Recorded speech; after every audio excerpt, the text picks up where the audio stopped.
Coming at you again today from the pool for another lesson that hit me in a unique circumstance.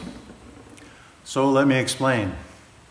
So if you've ever had a pool, you'll come to learn that the care and maintenance of it is expensive, or at least it was for me.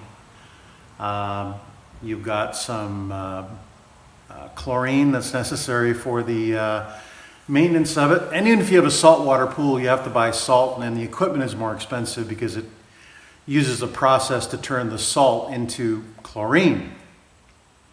You've got water softeners and you've got algicides that go into the water to keep it this nice clean state. So I'm a person who believes that good things will come to you, especially if you ask for them. And so a little story for you here. Last year, at the beginning, or actually at the end of last year, I had spent a lot of money on the pool maintenance, etc., etc. And I actually set an intention. And to be perfectly honest, I do actually have conversations with God as an intention, but there's lots of ways to skin a cat. That's how I choose to do it. And my intention was to get the pool chemicals I needed for my pool for not a lot of money. And in the fall last year, quite serendipitously, I was able to buy a gigantic quantity of those chemicals. Actually, a local habitat location. There must have been a closure of a pool company or something because, for example, this chlorine here, which normally goes for like 25 bucks a jug, I was able to get it for about $5 a jug. And so I bought the place out and, well, I was happy. I saved a lot of money. And I got this, and I also got algicide and a few other chemicals. Bottom line was, it was pretty reasonable. So I was, not only did I save money, but I proved to myself that my conversations with God work out. Because anytime I have a request, I simply say, I'll be having conversations with God in my walk of life, and I'll say, listen, God, could you help me with this? And by doing so, when I see that fulfilled, I realize that all of my requests are going to be met, if they're reasonable, within a reasonable amount of time. So fast forward to this year, it's later summer now, and I started running out of chemicals. And the thing about the chemicals is that, you got to do it on the regular or it'll get away from you. If you don't regularly maintain your pool, much like yourself, bringing it back to standard is actually a challenge. So I was down to my last jug of chlorine. And I was like, oh no, I've got to go buy this stuff at premium prices at high season. Now, I'm not a poor man, so yes, I could go buy it, but I'm also Scottish, so I'm value driven. So essentially what I did is I just put it out to God again. I say, God, can you create a solution for me? And notice, I didn't say, can you make it so I can buy this stuff cheap again? I said, can you create a solution for me? Because that's the thing about manifesting. It's not asking for precisely what you want. It's identifying what you need. Kind of like in my last video where I talk about the guy who wishes for, a mansion, a Lamborghini, and hot models in his pool.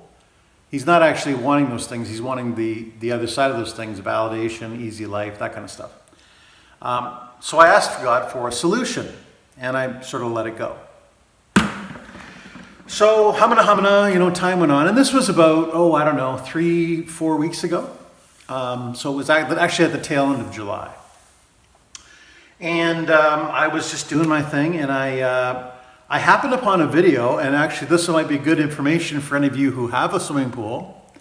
I happened on a video that's not widely known about on YouTube, and there was a fellow on there who was doing something. He was saying, look how clear my pool is, and look how easy it is for me to do it. And of course I was like, okay, I'll pay attention to that.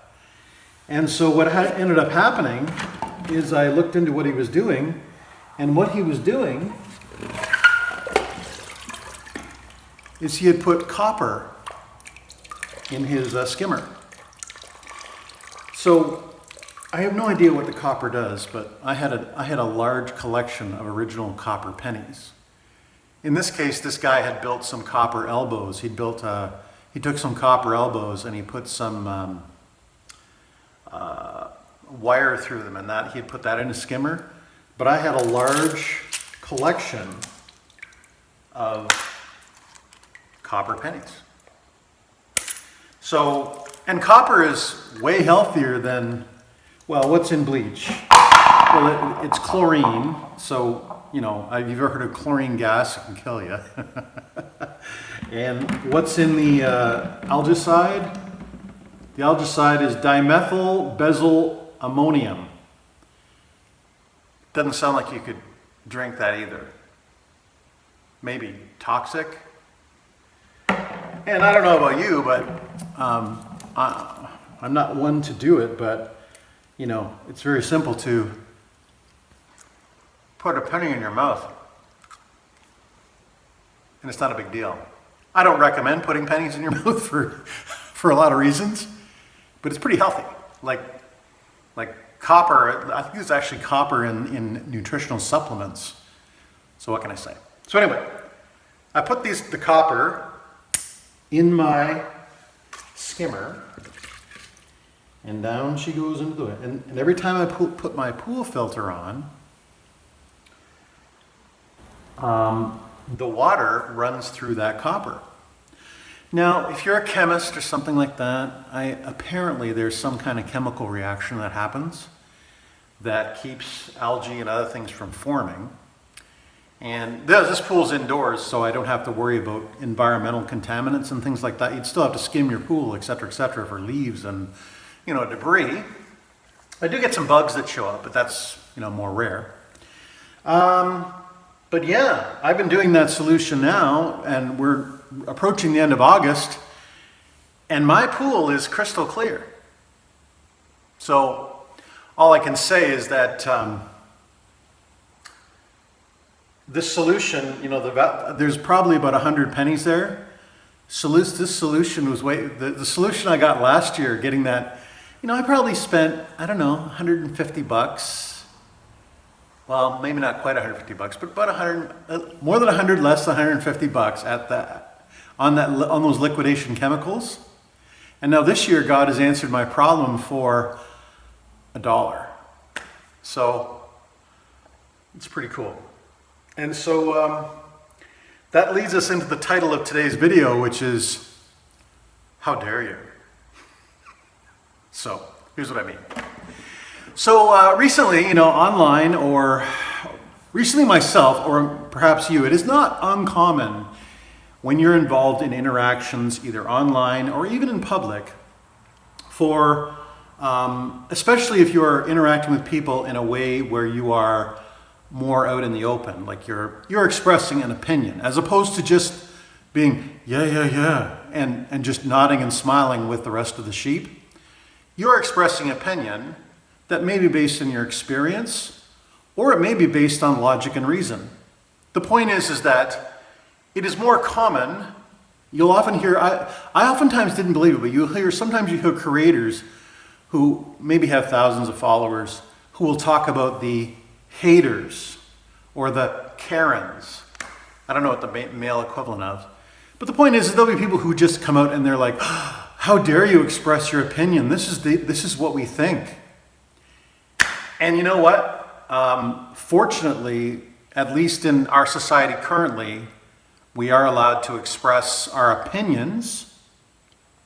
Not necessarily facts, but our opinions. And the beauty of an opinion is that people can choose to take it or not. But there is a lot of reason to at least consider someone's opinion if they're coming at it from a place of experience and success. And so what causes people to do the, how dare you? You know, it's kind of like when the whole COVID thing was going on. You know, the larger part of society was busy rolling their sleeves up for the you-know-what. And those people who didn't take it, they were all like, how dare you? How dare you not do what we're doing, what the powers that be have said? When the reality is that actually the smartest people in the world were sounding the alarm in a major, major way. But they had bought into the how dare you, and you can look at, there's quite a number of experiments where I forget what the experiment's called, but there's an experiment where they actually do a study where they take university kids off the street and they will take them into a classroom. Everyone in the classroom is programmed or is in on the gag, but they'll take an individual off the street and they'll start asking math questions like, what's 2 plus 2? Well, the logical answer is 4. But the last question is like that, and they reveal it, and everyone will say, oh, it's 5, or it's 6, or something. And so they'll keep going, like they'll say, okay, is 2 plus 2 5, 3, 4, or 7? And raise your hand if it's 5. And then everybody raises their hand. And of course, the person off the street initially is like, what's going on here? But over a period of time, because they notice everyone consistently giving the different answer, they start to default to the group, even though they know it's wrong. There's another experiment where they have people sitting in a doctor's waiting lounge, and every time you hear a bell that goes boom, boom, everybody just stands up for 5 seconds. And initially the people, and again, everyone in the room is in on the gag, but the person they bring in, the majority of the people that they bring in, they initially wonder what's going on, but then they start standing up. This is a well-known thing, and if you feel you'd be one of those people who would comply, you may want to take a minute and look at the processes you're using to determine how you think. Because as I tell it to you, it sounds insane. But make no mistake, at least 80% of the people involved in those things began to comply. And that's because they're coming at it from what I would call a toxic perspective. Now, what is a toxic perspective? So, let's go back to my pool. So, let's pretend that you are the pool. This pool represents who you are as a person as you move through the world and you do your thing and you experience challenges, you have rewards, you have things that happen to you that are fun and not so fun, okay? But let's pretend that the way you choose to solve problems is by ways that are either by consensus, like you want to see what other people are doing, or they are by ways of arguably toxic means.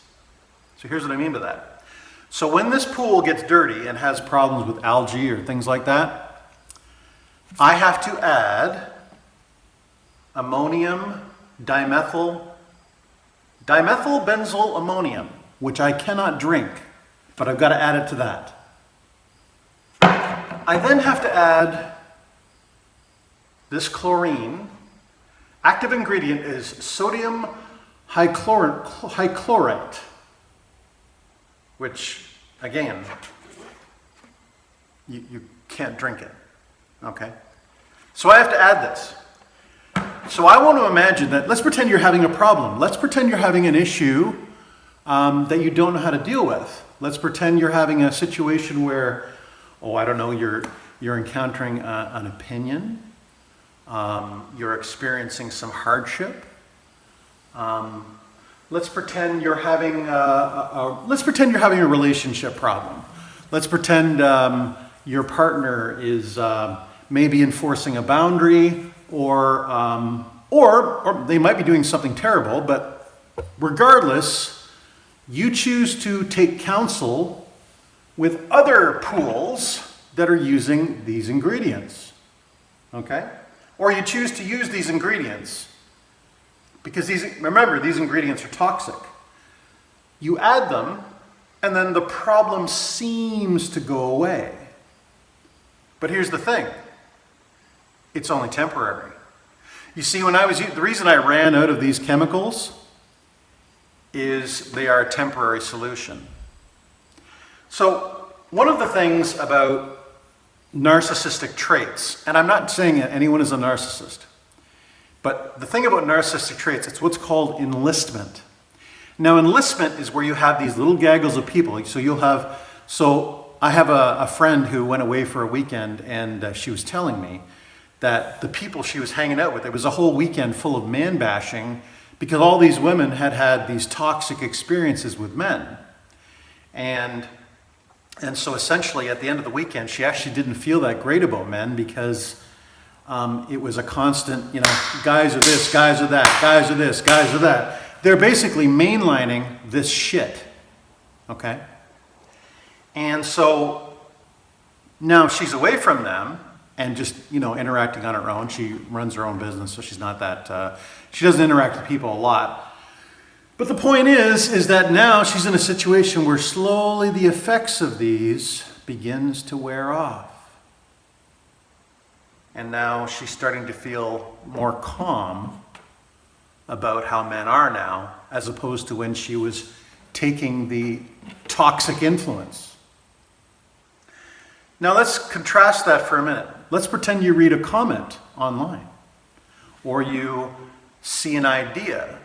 So for example, one of the things that goes on these days is that it's not uncommon when there's a man or a woman who's large or obese, or they're posing in a bathing suit, or they're having another helping of buffet, and they're like, just living my best life. Invariably, there's going to be people who are healthy saying, well, your best life is actually to put down the plate and hit the gym, or stop flaunting yourself in such a way that's basically no one wants to see, just because it's basically you're showing off how unhealthy you are, and it makes people uncomfortable. So regardless of your opinion on that, there will be people who will be like, how dare you? They can do what they want. And you know what? It is absolutely true. You can do what you want.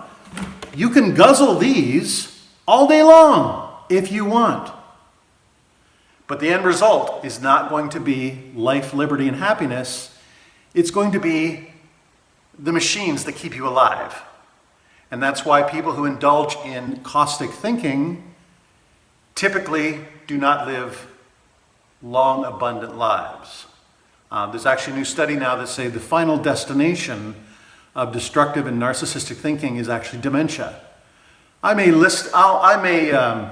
put a link to that in the description, but it is widely touted now that destructive thinking, at a minimum, is going to fry your brains. At a maximum, think of all the illnesses out there. There's a lot of guys who are way smarter than me saying that your thinking makes you sick.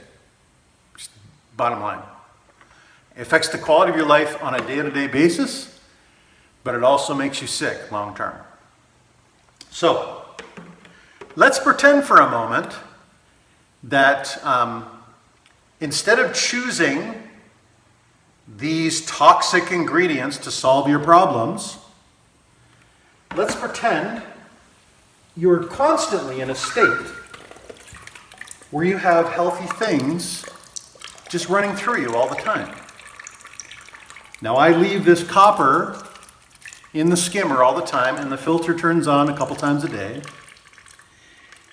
And if you consider this water it's circulating the unus or your blood or your essence, whatever, through this healthy medium. And what is this healthy medium? Well, copper is, yes, it is true. These things are natural, like all chemicals are natural.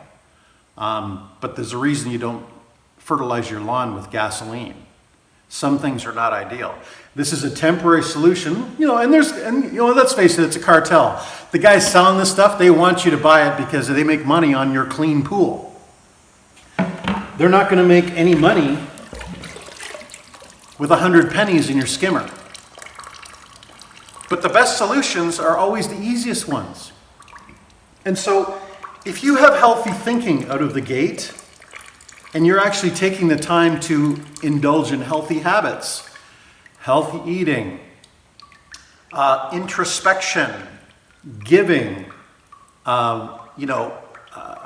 being in a situation where you're not looking to see any situation as a glass half full sort of situation. Like there's a huge dynamic to healthy thinking, okay? The point is that when trouble, so whatever comes into a pool that makes algae grow and things like that, it is negated by the fact that this is here. There's never going to be a situation where I have to run and add more chemicals because this is constant. This is constant. And so, for example, let's take your health. Instead of always crash dieting, where let's pretend you're 50 pounds overweight. So twice a year you go on some kind of crash diet where you lose 25 pounds on 2 different occasions, but you always end up gaining it back. And the gurus say that you always end up gaining more back, but you keep doing the crash dieting. This is crash dieting. And you have to keep doing it. But if you have eliminated processed food, if you have eliminated bad eating choices, even if you have a healthy mindset, because there's again lots of evidence now that your mindset directly affects your waistline and the people you hang out with. I'm going to tell you right now, if you are hanging out with smokers, it's going to be next to impossible for you to quit. If you're hanging out with drug users, it's going to be next to impossible for you to quit using drugs. If you're hanging out with alcoholics, if you're hanging out with incredibly obese people, all of those negativities, if you have those people in your life, as is proven by research, your odds of being able to rise above that are vastly, vastly reduced. It's kind of like, let's pretend that whatever you want to overcome is a trip to, let's say it's a road trip to Texas. Would you go on a road trip to Texas with a car that you weren't sure was going to make it? Would you get in that car if you saw that one of the wheels was wobbly? Would you get in that car when you drove faster, it was like vibrating like crazy? Would you get in that car for that road trip to Texas, which is a 30-hour trip, when out of the gate there's smoke pouring out of your taillight or tailpipe? You can choose whatever you want. And again, remember, as is proven by example in society and the "how dare you" crowd, everyone more often than not will choose the comfortable option, because the comfortable option more often than not is not the popular option. They're afraid to do something on their own. But as I often say to my son, if it was easy, everyone would do it. But here's the best part. It actually is easy. You see, when I come down and if you've ever had a pool, you have to measure the pH and the alkalinity on a regular basis. You're constantly doing tests. Once a day. You're doing a test once a day. Maybe once a week if you want to push things off, but it makes it harder to recover. You're doing that test all the time. And then you got to measure this stuff in, and you got to play chemist, and you're doing it all the time. That's a lot of work. So you've got a problem, you call up Sally or you call up Joe and say, guess what just happened to me? Oh, it's terrible. Or you'll never believe what just so-and-so just said. Oh, really? Let's talk about it. And then you talk shit with each other and you're like, I agree too. And you do all that gunge. And then for a little moment, just like my friend who went away for the weekend, she's a woman who has experienced bad men too. So it's easy for her to go, oh yeah, those men are terrible. But in her heart of hearts, she knows, maybe they aren't, because they're not all terrible. So the point is, though, is that that's a lot of work, having to either test my pool, or you have to go and have that stitch and bitch with your girlfriends, or the guys, I don't know what they call it when guys get together, but you're all patting yourself. It's like guys who sit around singing all women are whores or terrible. You can create that energetic thing, but then it just makes you a sour person overall. That's when you see these posts where guys have to write entire chapters about their moral superiority. Well, all I can tell you is that this is not about moral superiority. This is about telling you exactly what the choices are.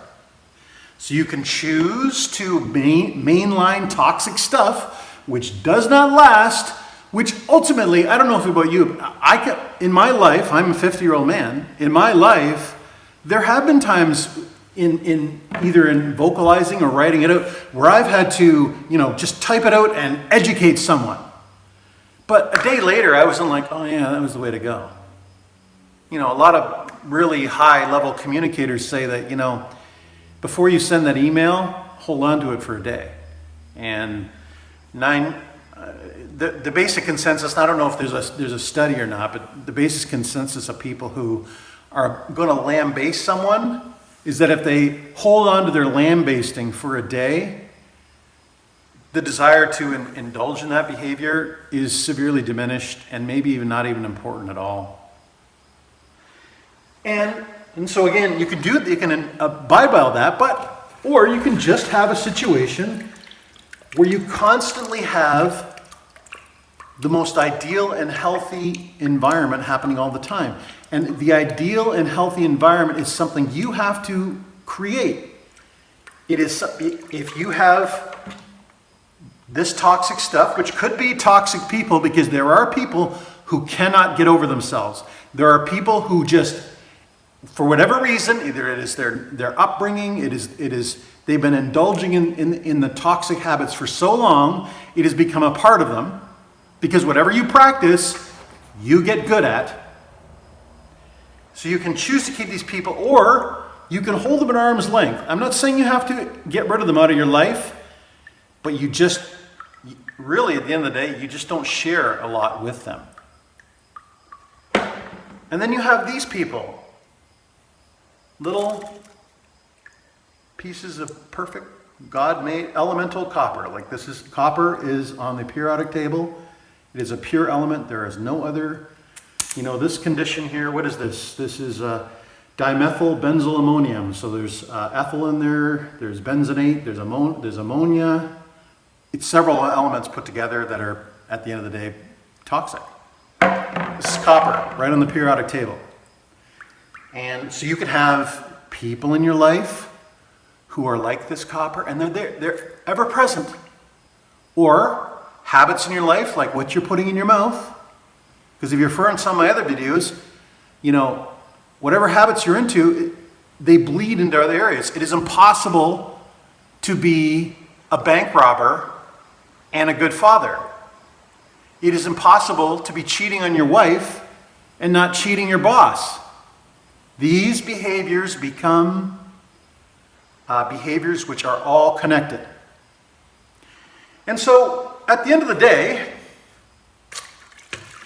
as you look at your swimming pool, and what I always tout is that this is very simple stuff. If you would like your pool to be as perfectly pristine and clean like mine currently is, and by no means am I saying, I wrestle with these things myself. I have wrestled with them my whole life. But at this ripe old age of 52, I am now in a situation where I'm sharing them with you, so there may be someone who watches this video who goes, oh, I get that example. This is not about me saying, oh, I'm so much better than you. This is me creating a tangible example. For example, in the Bible, Christ was always asked, why do you speak in parables? Go Google it, look it up. It's right in Matthew. I'm not going to give you chapter and verse because it escapes me right now. But why do you speak in parables or stories? And Christ said it's because that's how people can relate to it. Instead of me just saying, don't do that. You're going to create a situation where you can, you look at my pool, anybody who's ever had to maintain a pool or understands pool maintenance, I think you're going to get the point. I think you're going to get the point that you can continue to indulge in toxic habits, activities, people, conversations, lifestyles, all that kind of stuff. You can do it all, and you can stay there. And you can be that 70-year-old rolling around in a wheelchair with a scowl on your face who has embodied a lifetime of toxicity. You can do that. Or do yourself a favor, hop on YouTube. There's a documentary called about Centarians. Just go on YouTube, type in. I'll put a link in the description. The documentary is done in Centarians. There's two gentlemen and a lady. They're all around 110, and they're not infirm. They're in perfect health. They look like they're in their 70s, but whatever. The commonality when you watch them being interviewed is that they didn't they all enjoyed a drink. One of them likes to smoke. But the commonality was especially when they talk about their partner who may be deceased. In their case, their partners were all deceased. They talk about how much they love them and how much they enjoyed their time with them, and they're not mad that they left early. They accept it. And so it's a combination of healthy thinking, acceptance, and I'm going to dare say that there's way more copper in their pool than there is these chemicals. So anyway, I hope you got the point. Subscriber levels are continuing to rise. I appreciate that very much. If you like this video, if you thumbs up, I really appreciate it. I mean, I'm not doing this to get rich or be some kind of ultimate influence, things like that. I've got a lot of good ideas, and I like to share them with you guys. And if you like paying attention to them, and it's a hobby for me, if you like paying attention to the things I talk about, you know, I appreciate the interaction. If you do not agree with anything I'm saying here, by all means, put it in the comment section. If you think that any of my ideas are not the way to go, put it in the comment section. I also put these links in other forums. If you don't want to do that on YouTube, put it in the comment section underneath the listing on some of the forums that I'm in. But at the end of the day, do you really want to be the person who indulges in this toxic stuff? At the end of the day, do you want to be the person who's got the beautiful copper, who has a nice maintenance-free lifestyle, who never has never lets the bad stuff overwhelm them? Or do you want to be the person who's constantly using this toxic shit, having to deal with it, having to deal with all the overhead, feeling like crap, and indulging in the how dare you?